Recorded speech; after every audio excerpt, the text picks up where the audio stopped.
হরে কৃষ্ণ। রাধে রাধে।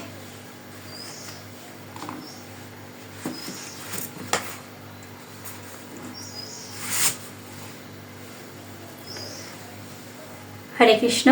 রাধে রাধে। সকল বৈষ্ণব ভক্তবৃন্দের চরণে আমার প্রণাম রেখে আজকের দিনটি শুরু করলাম। তো আজকে পুত্রদা একাদশী, আশা করি সবাই এই ব্রত পালন করছেন।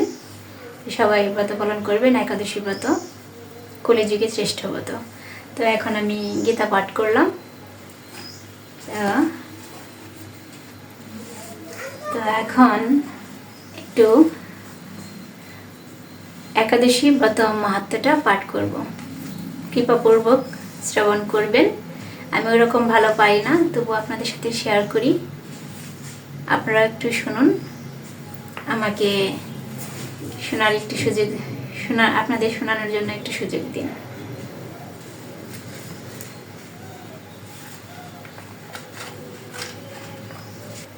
পুত্রদা একাদশী।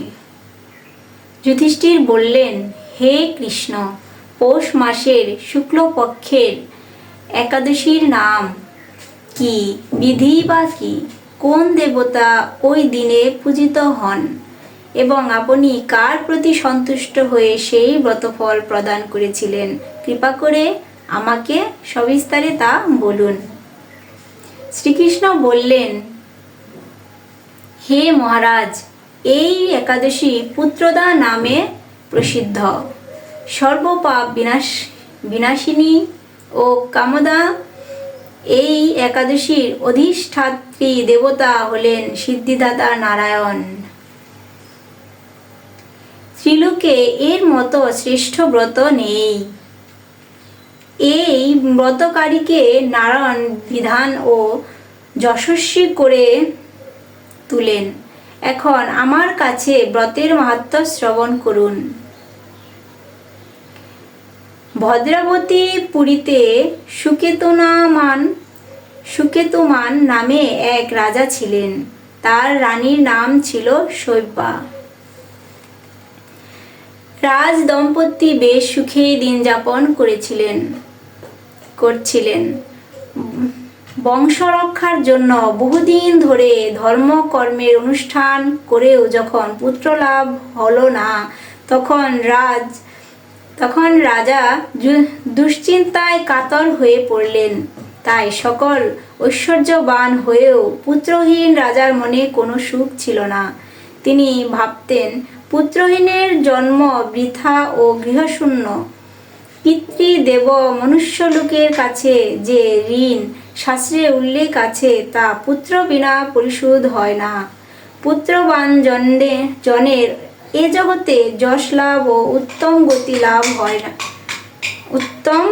লাভ হয় এবং তাদের আয়ু আরোগ্য সম্পত্তি প্রভৃতি বিদ্যমান থাকে। নানা দুশ্চিন্তাগ্রস্ত রাজা আত্মহত্যা করবেন বলে স্থির করলেন, কিন্তু পরে বিচার করে দেখলেন আত্মহত্যা মহাপাপ। এর ফলে কেবল দেহের বিনাশ মাত্র হবে, কিন্তু আবার পুত্রহীনতা তো দূর হবে না।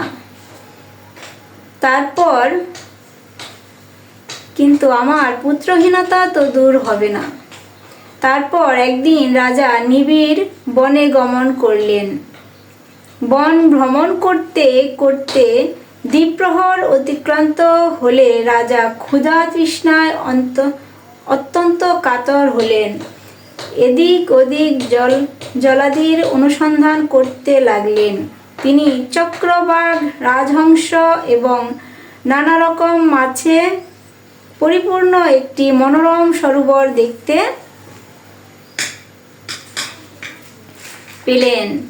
সরোবরের কাছে মুনিদের একটি আশ্রম ছিল। তিনি সেখানে উপস্থিত হলেন। সরোবরে তিনি মুনিগণ দেবপাঠ করলেন। সরোবরের তীরে মুনিগণ বেদপাঠ করছিলেন। মুনিবৃন্দের শ্রীচরণে তিনি দণ্ডবৎ প্রণাম করলেন। মুনিগণ রাজাকে বললেন, হে মহারাজ, আপনার প্রতি প্রসন্ন হয়েছি। মুনিগণ রাজাকে বললেন, হে মহারাজ, আমরা আপনার প্রতি প্রসন্ন হয়েছি। আপনার কি প্রার্থনা বলুন। রাজা বললেন, আপনারা কে এবং কি জন্যই বা এখানে সমবেত হয়েছেন? মুনিগণ বললেন, হে মহারাজ, আমরা বিশ্বদেব নামে প্রসিদ্ধা এই সরোবরে স্নান করতে এসেছি। আজ থেকে 5 দিন পরে মাঘ মাস আরম্ভ হবে। আজ পুত্রদা একাদশী তিথি।